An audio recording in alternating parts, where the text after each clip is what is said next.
tudo bem? Bem-vindos mais uma vez ao nosso podcast Fala com o Doc.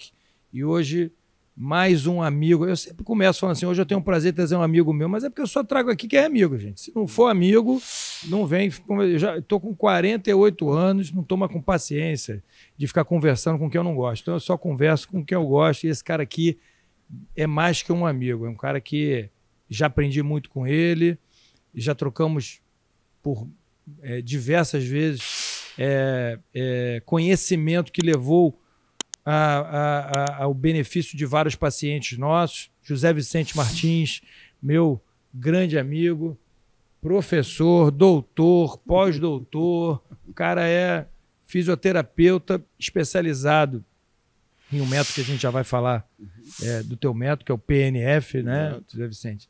Mas você não atua só com esse método, né? Você é professor, né? Professor do Fundão. Da UFRJ. Da UFRJ. Tem sua clínica privada. Exato. O CIRTA e o CIRD. Exato. Pessoal aí, aqui do Rio de Janeiro, que queira procurar uma clínica de fisioterapia extremamente especializada, é só botar @CIRD, @CIRTA, né? E Zé Vicente, acho que 20 anos já, Zé Vicente, que a gente troca pacientes. Talvez por aí. Eu estou com 22 anos de formado, acho que logo na minha formação ali, a gente foi apresentado por intermédio de um outro grande fisioterapeuta amigo nosso, que a gente não pode deixar de falar aqui nele, que é o Palmiro Torrieri. Também sou super fã dele. Eu também. E a gente se aproximou, você é sócio do Palmiro? Sócio do Palmiro. Há mais de 25 anos. São assim, a gente tem... Meu irmão. A gente tem no Brasil, assim, fisioterapeutas fenomenais. O problema é que também tem muita gente que faz, como na medicina, como na odontologia, como no direito, tem muita gente que faz besteira. Então, eu tenho uma preocupação muito grande com meus pacientes de sempre que eu posso orientar para fisioterapeutas diferenciados como você, como o Palmiro, como o Vinícius, que trabalha com o Palmiro, como diversos, como Gustavo Leporassi também é outro cara muito legal. A gente tem muitas opções aqui no Rio de Janeiro e a gente vai bater um papo hoje, Zé Vicente, sobre por que é tão importante a gente ter, o paciente ter na vida dele a presença, em alguns momentos da vida, de fisioterapeutas diferenciados. Porque a fisioterapia ela é um pouco, vamos dizer assim, não vou dizer menosprezada, mas ela não ganha a importância devida na vida das pessoas. As pessoas têm a impressão de achar que a fisioterapia é algo que torci o tornozelo, eu vou precisar fazer 10 sessões de fisioterapia, né? Não é bem isso, né, Zé? Então a gente queria que você começasse falando para a gente, primeiro tópico é a fisioterapia, na tua opinião. Ela é só uma fisioterapia para ser utilizada como terapêutica isolada, pontual, ou você acha que ela também, a presença do fisioterapeuta na vida do paciente como um todo, da pessoa, ela pode fazer parte da vida da pessoa como uma prevenção, tratamento para melhorar a qualidade muscular, qualidade articular, longevidade? Fala o que você acha disso, cara. Perfeito. Então, primeiro, boa tarde. É um prazer enorme estar aqui com você. Você sabe o carinho e a amizade que eu tenho por você. Obrigado, irmão. Como pessoa e como profissional, você é uma grande referência para todos nós aqui e é um amigo do coração, né? E eu sei do sucesso do seu podcast. Então, é um prazer e uma honra estar aqui com você hoje, Dani. Obrigado, irmão. Então, assim, em relação à sua pergunta, eu estou formado há 31 anos, eu sou professor da UFRJ, de fisioterapia neurofuncional da UFRJ desde 1997, e me especializei nesse conceito que você falou, o PNF. Você é professor desde 1997? Da UFRJ, exatamente. Então, o cara é professor... 97 eu estava no segundo período, acho. Nossa. Terceiro período de faculdade. Eu lá na minha faculdade. Como é que a vida é um negócio, né? Eu estava lá no meu segundo período de faculdade, o terceiro, 97, e o cara já era professor. Da UFRJ. Da UFRJ. Uma grande responsabilidade. E depois de 20 anos aí a gente acaba se encontrando. Mas me fala aí. Então, eu interrompo muito, hein? Não, o podcast, não é porque o podcast é meu, não. É porque eu falo pra caramba. Fica à vontade, não tem problema algum. Na verdade, hoje a fisioterapia mudou muito, né? Eu me lembro que quando eu me formei, em 1992, né, a internet estava começando. Porra, então, tu se formou em 92? 92, exatamente. Você formou com 13 anos, cara? Porra, eu já sou velhinho também. Então eu me lembro que na graduação, para conseguir um artigo científico era uma loucura. Não, era uma loucura. A gente tinha que comprar. Vinha pelo correio. Vinha pelo correio. Enfim, a gente não tinha o acesso que a gente tem hoje. Né? Então a fisioterapia cresceu muito no Brasil e no mundo. O saber médico ou fisioterápico, digamos, era livro, né? Era livro. Aquele livro que mudava de 4 em 4 anos a edição. Exatamente. Né, e várias referências sem atualização. Sim. Então, enfim. E naquela época eu me lembro que o que o médico dizia era lei. Né? Se o médico dissesse, olha, você tem que fazer exatamente isso, o fisioterapeuta tinha que respeitar e pronto. Era quase que o fisioterapeuta era reduzido quase que a um trabalho técnico. Técnico, exatamente. Ele era comandado. Sim. Né? O que é um absurdo. Que é um absurdo, exatamente. E aí, com o passar dos anos, né, com a formação que você falou da fisioterapia no Brasil e no mundo, né, eu tive a oportunidade de fazer vários cursos na Europa e nos Estados Unidos, e me formei nesse conceito PNF. Então, para isso, eu tive que ir para... Quantos anos você... Eu sou instrutor do PNF desde 2007. 2007. Você é meio que um embaixador, né, aqui na América, porque você está sempre em algum lugar dando aula. Porque negócio. Esse conceito... Até na Coreia você já foi dar aula. Já. Eu já dei 5 cursos na Coreia do Sul, 2 cursos no Japão, 3 na Croácia, 1 na Índia, 2 na Polônia, 1 na Alemanha, loucura, 1 no México. Esse ano eu estou indo de novo para a Polônia, agora em abril. Vou dar um curso na Rússia em setembro. Mas na Rússia agora tá perigoso, mas a nossa entrada para os brasileiros é mais tranquila. Se você volta bem, hein? Depois eu vou para Portugal, dar o primeiro curso internacional de PNF em Portugal. Caramba. Que vai ser bacana, em Cascais. Em Cascais não, desculpa, em Viseu. Depois eu vou para o Japão, dar 2 cursos lá e participar de um congresso. E no final do ano no México. Então, antes da gente... porque dá vontade agora de eu te falar o que é o PNF, mas você estava ali no... Mas deixa eu falar da fisioterapia. Então, você falou muito bem, Dani. Hoje, a fisioterapia ela é muito baseada em evidências. A gente trabalha muito com PBE, com prática baseada em evidências. Então, por exemplo, quando nós avaliamos um paciente, nós pensamos sempre em várias coisas. Né? Primeiro, qual é a melhor evidência disponível para tratar aquele paciente, aquele caso. Segundo, quais são as preferências do paciente, que hoje a gente dá muita ênfase nas escolhas que o paciente quer fazer em relação ao exercício, em relação à terapia. Porque isso aumenta muito a aderência dele ao teu tratamento. E é fundamental. Fundamental. A nossa expertise, né, o que a gente tem de experiência, o que a gente já viu, etc. Né, e o que é realmente importante para a pessoa em termos de custos, né, toda a parte socioeconômica, né, que a gente deve. E eu tenho a felicidade, Dani, de trabalhar num hospital público que pertence ao FRJ, que é o Instituto de Hidrologia de Arlindo Couto, onde lá eu trato pacientes carentes, né, pacientes do SUS, e tenho 2 clínicas particulares aqui na Barra da Tijuca, onde eu trato pacientes sem convênio, só pacientes particulares. Então eu vejo as 2 realidades. Sim. Então eu preciso sempre pensar nesse aspecto socioeconômico, cultural dos pacientes e escolher a terapia de acordo com as possibilidades. Nas possibilidades de cada um. Exatamente. Certo. Então hoje o fisioterapeuta que está atualizado e que realmente trabalha com uma fisioterapia de qualidade é aquele profissional que, quando recebe um paciente, faz uma avaliação detalhada, uma avaliação com protocolos, por exemplo, específicos, fichas específicas de avaliação para aquela determinada doença, que segue guidelines internacionais, né, diretrizes internacionais. Para seguir o guideline, primeiro ele tem que conhecer, né, os guidelines, tem que estar atualizado. Tem que estar atualizado, exatamente. E é muito isso que você falou da avaliação, cara, é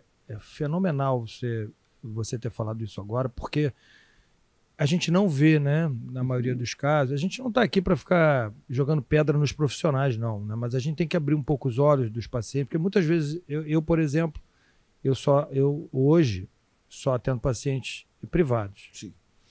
E muitas vezes, apesar deles serem... Eles, quando vão fazer a fisioterapia, falam, pô, mas a fisioterapia não dá para eu fazer ali naquela clínica ali que aceita meu convênio. Cara, existe uma diferença, as pessoas às vezes não entendem que a gente não busca a medicina ou a fisioterapia privada porque a gente é mercenário, porque a gente quer ganhar, só ganhar mais. É porque a gente consegue fazer um tratamento do jeito que tem que ser feito. Exatamente. O que muitas vezes você estava falando do hospital público, cara, mas muitas vezes é melhor você estar no hospital público do que você estar numa clínica de convênio. Quando é um hospital público com bons Um profissionais, hospital público com um bom profissional, você tem tempo de estar comprometido claro. ali. Exato. E aí, essa avaliação, por exemplo, dá para você fazer uma boa avaliação num paciente em 10 minutos? Não tem como. Não há como. Não tem como. Não, e tem clínicas de convênio, por exemplo, nem avaliam o paciente. Pega lá o pedido que o médico fez e já sai fazendo o tratamento sem avaliar. Exatamente. Né? Exatamente. A avaliação, eu já, por algumas vezes na minha vida, já fui seu paciente, como você já foi meu paciente. Exato. Já fui avaliado por você, já fui avaliado pelo Palmeiro. Exato. É uma avaliação, até eu, cara, que me considero um bom avaliador, excelente. Eu olho e falo assim, caramba, cara, pô, o cara levou 40 minutos aqui avaliando. Às vezes eu chego, uma vez eu me lembro, cara, essa não foi contigo, foi com o Palmeiro, eu cheguei com uma epicondilite lateral que estava me incomodando. E testou a sua Fez a avaliação toda da cervical, ombro. da cintura escapular e tal. Cara, isso demora tempo. Então não é que o cara ele não aceita convênio porque ele quer ganhar dinheiro. Não, às vezes ele não aceita convênio porque ele quer dar ao paciente o tratamento melhor. Justo, adequado. Justo. Então eu também, durante muitos anos na minha vida, eu fazia clínica privada e hospital público. Porque no hospital público eu fazia exatamente o que eu fazia na privada. Exatamente. Né? Exatamente. Eu não estou ganhando por consulta, né? Não tô... Porque não tem, as pessoas têm que ter esse conceito. Você pega uma clínica de fisioterapia que trabalha com todos os convênios. O fisioterapeuta lá pode ser maravilhoso. Ele pode ser um cara super atualizado, ele não consegue. Você não consegue um bom advogado, fala assim, olha aqui, eu quero que você resolva 1000 processos em uma semana. O cara pode ser o melhor advogado do mundo, ele não vai conseguir, ele não vai resolver. Né? Então, é muito importante que fique claro isso, para que até a pessoa que tem uma mínima condição de procurar um fisioterapeuta, que já é diferenciado a formação é diferenciada, que possa procurar esse fisioterapeuta de forma privada, não com a ideia de que, pô, estou perdendo porque o plano eu não pago. O plano você paga, paga com a tua saúde. Se você for naquelas clínicas que atendem 30 pacientes ao mesmo tempo, né? Exatamente. E a gente vê isso, né? 15 boxes para um fisioterapeuta, né? E é fenomenal. O Zé Vicente, por exemplo, é uma coisa que me chama muita atenção. Você, da mesma forma que eu e outros colegas, a gente entende muito bem o seu papel fundamental em fazer, não o diagnóstico da doença, mas fazer a avaliação de qual linha de fisioterapia você tem que seguir. Perfeito. Isso eu deixo 100% sempre a critério do fisioterapeuta. Eu nunca, nem lá quando eu era recém-formado, nunca botei lá no papel, quero que faça isso, quero que faça aquilo. Eu posso dizer para você as limitações que aquela patologia gera. Ó, esse paciente fez essa cirurgia, não pode fazer exercício cinético em cadeia fechada. Beleza, mas o que você vai fazer com ele é você que faz. E o contrário é verdadeiro. Eu sempre dou esse exemplo, cara. Eu recebo os pacientes assim, que às vezes até com casos de fácil diagnóstico, né?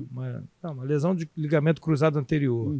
Eu nunca vi nesses 20 anos você dando um diagnóstico. Exato. De lesão de cruzado anterior.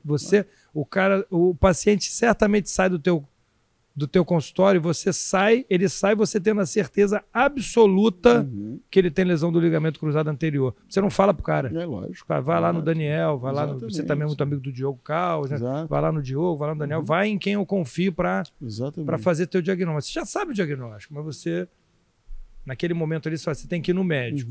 Como médico também, essa troca é fundamental. Tem que fazer essa troca, não só troca, como proximidade. Claro, né? Como essa proximidade. Os médicos novos, né, da sua geração, você não é nem tão novo, você já tem bastante experiência. Eu já ia até agradecer aqui. Porque você tem bastante experiência. Mas hoje sabem que realmente a troca e essa ética profissional, porque realmente o diagnóstico nosológico, quem vai dar é o médico. Exatamente. Entendeu? O fisioterapeuta ele faz o diagnóstico dele, mas é o diagnóstico fisioterapêutico. Né? Então, sim, ele tem que fazer a avaliação para saber como que a fisioterapia vai ajudar melhor. E você falou uma coisa muito importante, Dani. Não existe isso das 10 sessões de fisioterapia. Isso é uma coisa é uma coisa do convênio mesmo. Que autoriza 10 sessões. Porque a gente pode resolver um problema em 2, 3 sessões, em 4 sessões, ou às vezes precisa mais. Então, assim, isso está de acordo com a avaliação. A gente precisa realmente entender que existem escalas específicas de avaliação, existem protocolos específicos que podem ser adaptados, mas que a gente tem ali, por exemplo, diretrizes que a gente deve seguir. E é claro que uma boa avaliação e uma boa conduta no atendimento, isso vai fazer uma completa diferença no prognóstico do paciente. Né? O que não pode acontecer é o que geralmente acontece nessas clínicas de convênio, é que para o mesmo problema a pessoa faz o mesmo tratamento. Vem aquele combo, né? Sim. Né? Eletroterapia, crioterapia, aquele exercício básico, quando na verdade a gente sabe hoje que existem várias formas de tratar, né? Existe espaço para eletroterapia quando bem indicada, existe espaço para terapia manual, e dentro da terapia manual nós temos várias possibilidades, vários métodos e conceitos de tratamento. Existe espaço, que hoje cada vez mais forte, para os exercícios, e dentro dos exercícios tem exercícios específicos que a gente pode prescrever de acordo com o problema do paciente. Acho que hoje, pelo que eu observo no seu tratamento com pelo menos os meus pacientes, acho que os exercícios e a terapia manual hoje eles dominam 90% do tratamento. É o carro-chefe. É o carro-chefe por quê? Porque você está tratando a causa. Exato. Você está buscando ali um equilíbrio. Muitas vezes tem algumas situações que você não consegue tratar, mas você busca ali uma reorganização muscular. Me corrija se eu estou falando besteira, mas é o que eu vejo nos métodos que vocês utilizam. Né? A gente tenta trabalhar com a aprendizagem motora para que a pessoa realmente tenha o melhor controle motor, para a pessoa realmente daí procurar... a gente vai lá para a minha primeira pergunta, que acabou que a gente... da prevenção também. Faz super sentido. Super, né? Dani. Eu tenho, por exemplo, um curso que eu costumo ministrar, que é sobre risco de queda em idosos. Olha aí. Né? Então, a gente sabe que hoje em dia, queda em idosos é um problema de saúde pública. Sim. Né? E seria muito mais interessante para o governo... Que o idoso não caísse. Lógico. A prevenção é muito melhor do que o próprio tratamento. Porque já tem vários trabalhos mostrando que os países gastam milhões de dólares por ano para tratar as pessoas que caem, né? Com cirurgias ortopédicas, com internações. A internação prolongada. Que cai, quebra o fêmur. Isso, faz fratura de fêmur, aí faz uma pneumonia, faz um TCE. Depois faz hematoma subdural crônico no idoso, enfim. E o custo, talvez o custo... da prevenção é muito melhor, seria muito claro, melhor, muito mais baixo, né? Então não hoje... só custo, né? Tudo. E é óbvio que é muito melhor para o paciente não cair do que cair e ser tratado. Exatamente. Né? Então, por exemplo, existem programas hoje...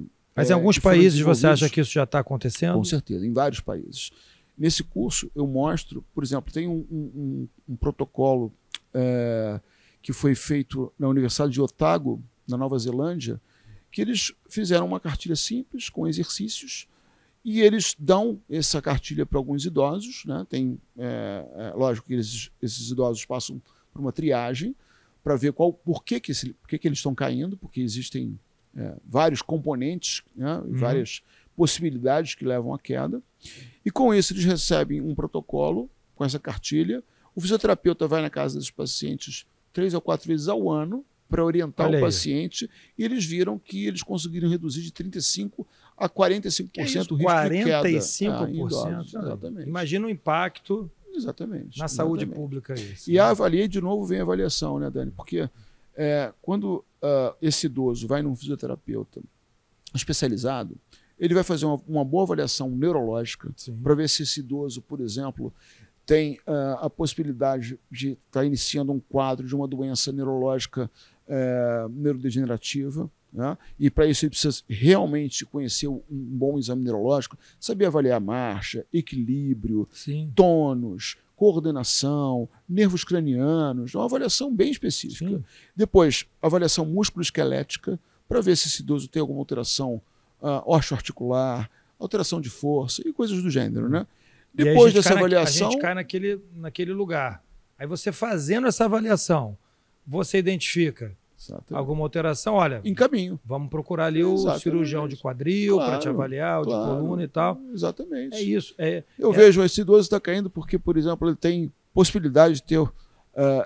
uma insuficiência do tibial, por exemplo. Ou, por exemplo, É um idoso que sente dor quando anda e melhora quando senta, e a gente faz todo o exame neurológico, ortopédico e chega à conclusão que ele pode ter uma estenose canal lombar, por exemplo. Vai mandar para o neurocirurgião, para ver a possibilidade se ele vai ser operado ou não, se a gente vai fazer alguma outra estratégia. Ou, por exemplo, um idoso, que eu já vi algumas vezes, que tem mielopatia espondilótica. É aquele idoso que tem dor cervical e que, associado a isso, ele pode ter uma cervicobraquialgia, uma dor irradiando para o membro superior, e aí ele começa a apresentar alteração da marcha, e aí ele vai num fisioterapeuta. Se não é um fisioterapeuta especializado, ele não vai fazer o exame neurológico e vai tratar... Esse paciente que você descreveu não faz nada. O fisioterapeuta vai olhar e não tem nada para fazer. Não, aí o fisioterapeuta não especializado ele não vai nem identificar que aquilo ali é uma mielopatia espondilótica. Não vai fazer nada. E ainda pode fazer besteira, pode tentar manipular a cervical desse paciente e realmente comprometer o paciente. Agora, se é um fisioterapeuta... Aqueles famosos trancos, né? Exatamente. Agora, vai um fisioterapeuta especializado que vai... Ele tem sinais piramidais, né? Sinais de comprometimento do neurônio motor superior. Ele tem hiperreflexia, ele tem espasticidade, ele tem sinal de Babinski. Isso é um red flag, uma bandeira vermelha. Esse cara precisa de uma avaliação. Ele precisa fazer um exame de imagem da cervical, né? Tem Hoffman e tal. Exatamente. Aí encaminha para um neurologista, para ele fechar o diagnóstico, né? E aí para o neurocirurgião. Não, ou fechar o diagnóstico, até trazer para você uma discussão sobre o ou isso, exatamente. Ou confirmar ou não, vamos pensar numa outra coisa. Trazer. Exatamente. É por isso que é importante que exista essa interação. Agora, para a gente falar um pouquinho especificamente do teu método, porque é um método que me impressiona muito quando eu vejo você fazendo nos pacientes. Eu já fui, não vou falar cobaia, porque é um método que não tem mais cobaia, né? Já está comprovado. Cobaia é quando você não está comprovado. Mas eu já fui ali, em loco, um paciente do método, e eu vejo realmente os resultados dele. PNF significa o quê? Então, PNF em português é FNP, Facilitação Neuromuscular Proprioceptiva. Sim. Então, foi a gente chama de conceito e não de método, porque ele foi criado no final da década de 40 e ele vem evoluindo. Método é uma coisa que não se muda. É um protocolo de tratamento. Exatamente. Conceito, você pode acrescentar novos conhecimentos.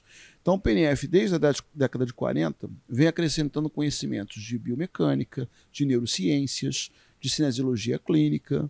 Então, hoje, nós somos em torno de, para você ter uma ideia, 90 instrutores no mundo. No mundo todo só tem 90 instrutores, porque para você se tornar instrutor, é um processo muito difícil, você tem que fazer vários cursos, passar em todos os cursos, é uma avaliação muito detalhada, né? Aqui no Brasil nós somos 4 instrutores. Mas existe uma procura muito grande, né? Muito grande pelos fisioterapeutas, exatamente. Todo mundo que eu conheço quer fazer. O cara fala que é fisioterapeuta, eu falo de você, eu já fui aluno dele. É o que eu costumo dizer. É óbvio que a gente não é o único, tem vários outros métodos. Quando eu quero tirar uma onda com fisioterapeuta, eu falo, pô, tu conhece um amigo meu, Zé Vicente? Pô, tu é amigo do Zé Vicente? Pô, meu irmão. Eu falo a mesma coisa. Você conhece o Daniel? Pô, meu irmão. Aliás, a gente só se chama de irmão. Aliás, falar em irmão, meu irmão é seu fã. É mesmo? Qual é o nome dele? Eduardo Martins. Eduardo, abraço pra você, Eduardo. Ele falou no dia do meu aniversário lá, que você não pôde ir, que estava operando, ele falou assim, pô, e o Daniel tá chegando aí? Eu falei, tá, daqui a pouco ele chega. Pô, aquele dia, tem que marcar aquele dia. Um dia. Aquele dia, eu sei, você operou até tu marcou também pra segunda-feira teu aniversário, né? Segunda-feira à noite, tinham quase 80 pessoas lá. Caramba, pô. Só não teve 81, porque realmente eu fiquei operando até tarde. Totalmente. Até tarde. E os seus também, muitas vezes eu estou viajando e não posso. Mas os meus são sábado e domingo. Geralmente. Você faz o correto. E fala aí, onde é que a gente estava agora, cara? Não, então, a gente está falando do conceito. Do conceito. Né? Então, o PNF são 90, não é 90 instrutores no do mundo. Mas a gente está falando, o PNF não é o único, tem vários conceitos em fisioterapia maravilhosos. Tem o Palmiro, né? Mulligan, Palmiro né? trabalha com Mulligan, Mulligan, terapia manual, que é um fantástico, um conceito que é muito eficaz, muito interessante para vários tipos de pacientes. Tem vários outros, né? Mas o PNF é uma possibilidade de tratamento que funciona muito bem, porque você pode aplicar para pacientes ortopédicos, pacientes neurológicos, pacientes cardiorrespiratórios, pacientes pós-cirurgia, por exemplo, cirurgia plástica. né? Pacientes uroginecológicos, porque é um conceito que trabalha com aprendizagem motora, com controle motor. E a gente tem uma filosofia dentro do conceito que é buscar o potencial máximo da pessoa, através do exercício, né? Então, são exercícios que, depois de uma avaliação bem específica, né, nós prescrevemos.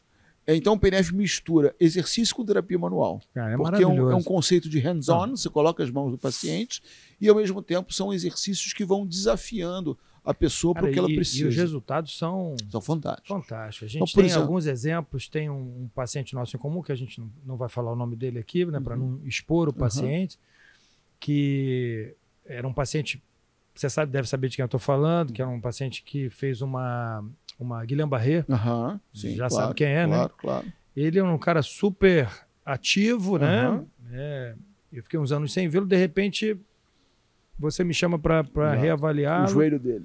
O joelho, e quando eu chego no apartamento do cara, eu vejo uma outra pessoa, né? O cara deitado na cama, sem... Ele ficou 8 meses internado, né? Pô, sem controle motor. Guillain-Barré é uma doença, para o pessoal que está assistindo, uma doença que leva a uma disfunção motora, né, muscular, leva uma alteração de força, uma alteração de tônus generalizada, potencialmente fatal até. Isso, em muitos casos. E ele deixou de mexer a membros superiores e inferiores. Ele ficou tetraplégico.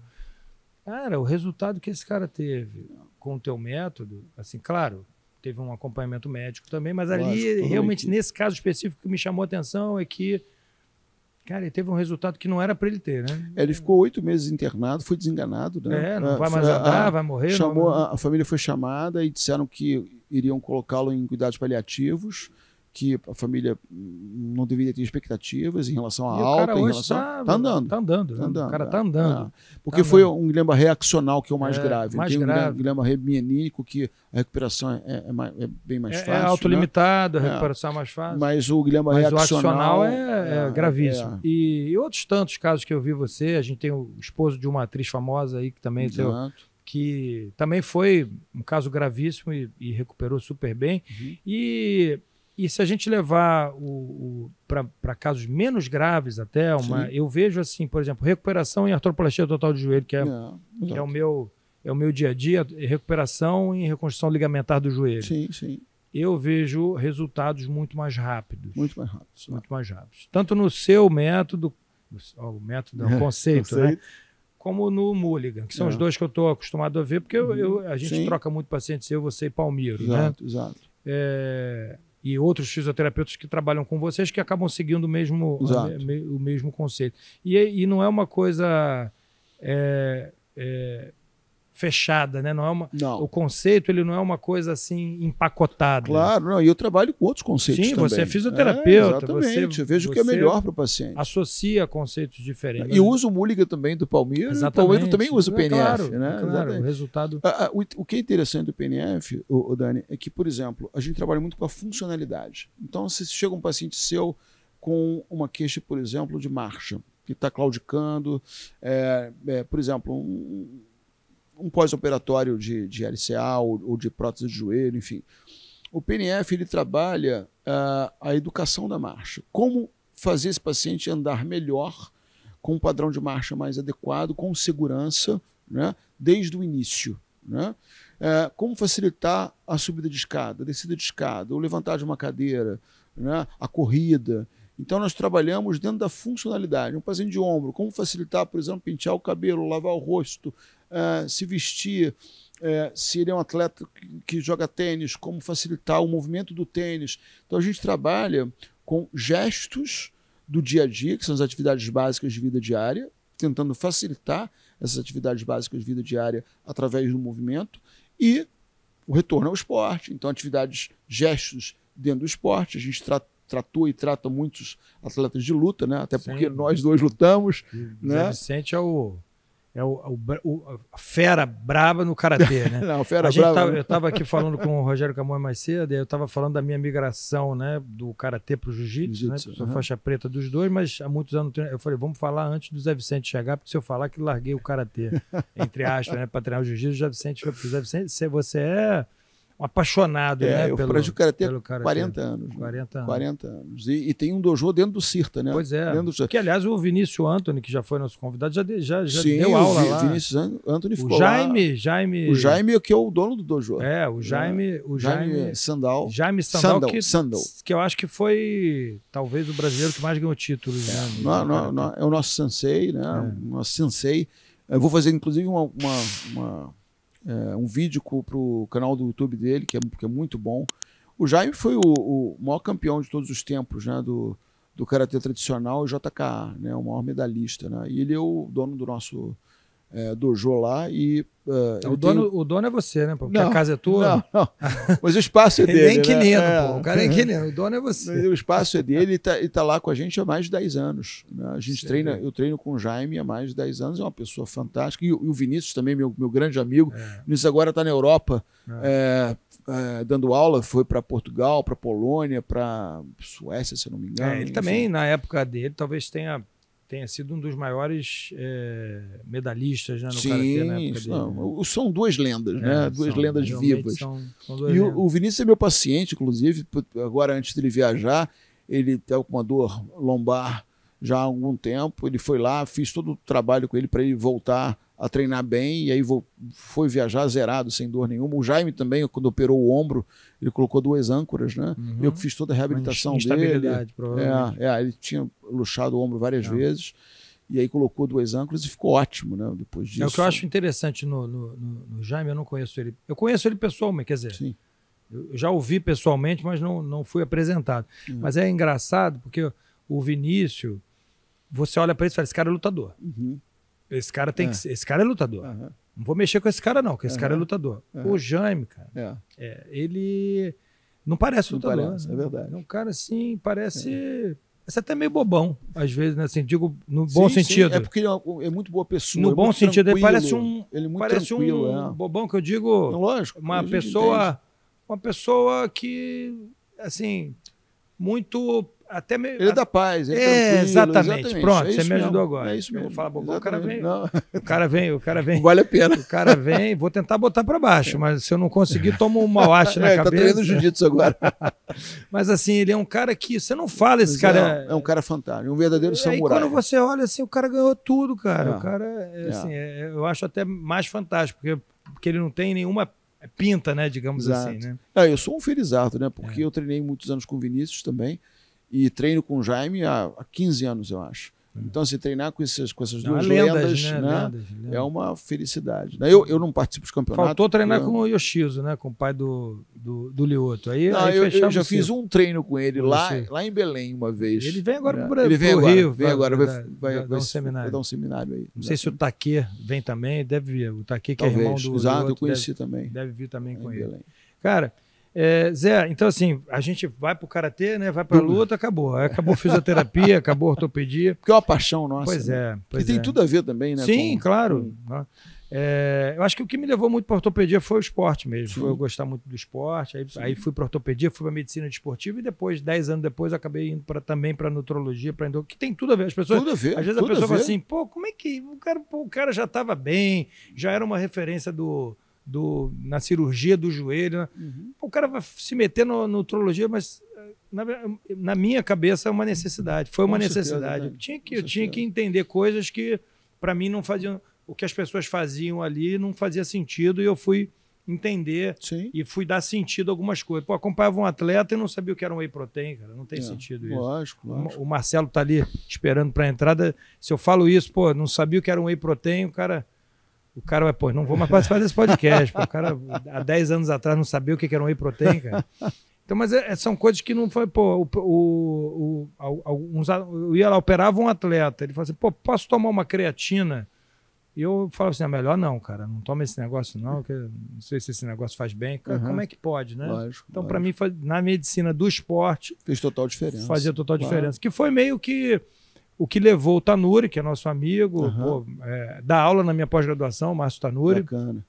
Vai participar agora, dia 9, de um evento presencial com a gente. O Márcio Tanuri vai participar aqui também do podcast. Ele foi o primeiro cara, ortopedista, que trabalhava com esporte, que identificou essa necessidade. Foi o primeiro que que não digo migrou, mas foi o primeiro que achou que tinha que se completar na nutrologia, né? Foi o primeiro. E tem tudo a ver. Você não pode trabalhar com esporte se você não souber pelo menos o básico da nutrologia, da endocrinologia, da fisiologia. E o que acontece hoje? O ortopedista, quem é que é o médico do esporte? É o ortopedia. Hoje já tem, graças a Deus, já existe a especialidade com médico, mas não existia isso há 20 anos atrás, nem se pensava nisso há 20 anos atrás. Hoje tem já o médico do esporte, que faz muito mais sentido, né? Claro. Mas até hoje, o ortopedista, o clube de futebol, quem é o cara responsável pelo departamento médico? É o ortopedista. Porque o clube está pensando mais na lesão do que na saúde do atleta. O clube está pensando em ter o médico para tratar quando o atleta machuca, mas não entende que muito mais importante é entender a fisiologia do exercício para o cara não machucar. Exatamente. Né? E o ortopedista não sabe nada de fisiologia, a verdade é essa. O cara já, ainda mais aqueles que já entram na faculdade querendo ser ortopedista. O cara não quer aprender. Não direciona o estudo para isso. Não direciona o estudo para isso. Não tem, né? Eu tenho um grande amigo que é uma referência da cirurgia do pé, que é um cara engraçado, e aí ele é meu paciente de nutrologia. E aí um dia ele estava lá no consultório, eu estava falando um pouco de fisiologia, eu falei, cara, você não lembra disso? Ele falou, cara, a gente lembra do que a gente já aprendeu. E isso aí eu nunca aprendi. Imagina. Então, cara, assim, voltando aqui, saindo do karatê, da nutrologia, vamos chegar na fisioterapia de novo, que é o nosso objetivo aqui, aproveitar você aqui, né, na fisioterapia. Então, assim, eu acho que o conceito que quem está ouvindo a gente aí tem que sair. Eu acho que tenta resumir para a gente, assim, o que é a fisioterapia na vida do paciente e como que ele deve encarar essa interação entre o ortopedista, o clínico geral, o neurologista e o fisioterapeuta. Claro. Então, assim, eu procuro sempre dar ênfase ao trabalho em equipe. Hoje em dia, não tem porquê ter briga, discussão ou aquela velha história, quem tem o poder, ego, coisas do gênero, né? Por quê? Porque, por exemplo, é só a gente se basear na nossa relação, né? Uma relação de carinho, de respeito, você manda paciente, assim, olha, eu operei esse paciente no dia tal, né? Estou encaminhando para você, eu avalio o paciente, te dou o retorno, assim, Dani, olha, eu estou achando isso, vamos trabalhar dessa forma. E quando a gente nota que tem alguma coisa diferente, né, a gente se liga e conversa. Né? Porque o beneficiado tem que ser exatamente o paciente. Agora, uma coisa que eu quero sempre dar ênfase é que a fisioterapia hoje, como qualquer outra especialidade dentro da área de saúde, tem que ser uma fisioterapia baseada em evidências científicas. Não tem jeito. Então, por exemplo, você vai avaliar um paciente com dor, o fisioterapeuta que avalia um paciente com dor, ele tem que entender o que é educação em dor, se aquela dor é uma dor aguda, subaguda ou crônica, se ela é crônica, se ela é uma dor crônica primária ou secundária e as subcategorias que ela tem, se o mecanismo é de predomínio neuropático, nociceptivo ou nociplástico. Então o fisioterapeuta ele tem que entender o que está acontecendo com o seu paciente, baseado, por exemplo, nos trabalhos da IASP, né? Em trabalhos atualizados sobre avaliação e tratamento de dor, para que ele realmente possa fazer um trabalho. É uma loucura que tem muito médico que não é capacitado para fazer esse tipo de avaliação, claro. E muitos fisioterapeutas que também não têm. Aí, Dani, aí vem aquela... O paciente não melhora. Não melhora. Por quê? Culpa de quem? Aí o médico fala que é culpa do fisioterapeuta, o fisioterapeuta acha que é culpa do médico. Exatamente. E aí, cara... O fisioterapeuta não fez uma boa avaliação, não sabe pelo menos esses mecanismos, né? Poxa, será que essa dor tem mais predomínio nociceptivo? Será que ela é neuropática? Se é neuropática, é central ou periférica? Quem paga essa conta? Pois é. É o paciente. Será que é um paciente que tem uma dor nociplástica e aí ele precisa de todo um trabalho de equipe, precisa de um psiquiatra acompanhando, um psicólogo, enfim. Então, assim, esse entendimento de que a fisioterapia hoje ela precisa trabalhar realmente com as melhores evidências, com guidelines específicos, protocolos específicos. Por exemplo, se eu encaminho o paciente para mim num pós-operatório imediato de LCA. Então, o fisioterapeuta atualizado, ele tem que saber o que ele pode fazer naquele momento, quais são as indicações e, o mais importante, quais são as principais contraindicações. Sim. O que não pode ser feito naquele momento ali para não atrapalhar o processo natural da cirurgia, né? Então, a minha briga hoje em dia, né, na profissão é justamente, e eu estou dentro da universidade por isso, para mostrar aos meus alunos de graduação, de pós-graduação, de que uma boa avaliação e a prática baseada em evidências, junto com tudo que a gente já falou aqui, é que realmente devem direcionar o tratamento, sempre respeitando os colegas médicos, os colegas fonoaudiólogos, a equipe de uma forma geral, saber identificar os red flags, as bandeiras vermelhas, né? Assim, pô, esse caso não é para mim. Pô, estou avaliando essa dor. Porque hoje o fisioterapeuta é o profissional de primeiro contato em vários casos. Vários casos. Entendeu? Porque o fisioterapeuta tem muito mais contato com o paciente do que o médico. Exato.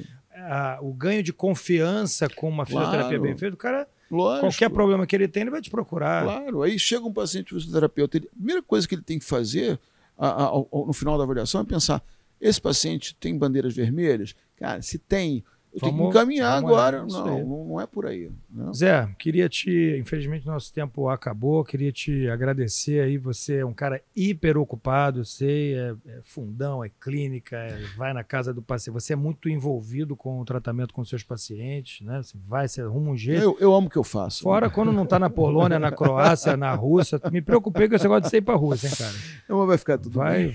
Vai mais tranquilo. E você conseguiu aí arrumar um tempinho para... Opa, pisei aqui. Você conseguiu arrumar um tempinho aí para estar com a gente. Obrigado mesmo. Quero que você saiba que eu sei que não é fácil você estar aqui com a gente. Queria te agradecer mesmo do fundo do coração. Tá bom, foi um grande prazer. Você é uma pessoa que eu tenho o maior carinho do mundo. Obrigado, Quantas vezes você precisar de mim, eu vou estar sempre disponível. Obrigado mesmo. Você sabe que a nossa parceria é eterna. Eterna. Obrigado, irmão. Galera, papo maravilhoso. Zé Vicente, eu chamo de Zé, mas é José Vicente Martins, professor, doutor, pós-doutor. O título que você imaginar esse cara tem. Não tenho, não. Preste atenção no que esse cara fala, tá? Boa semana para vocês.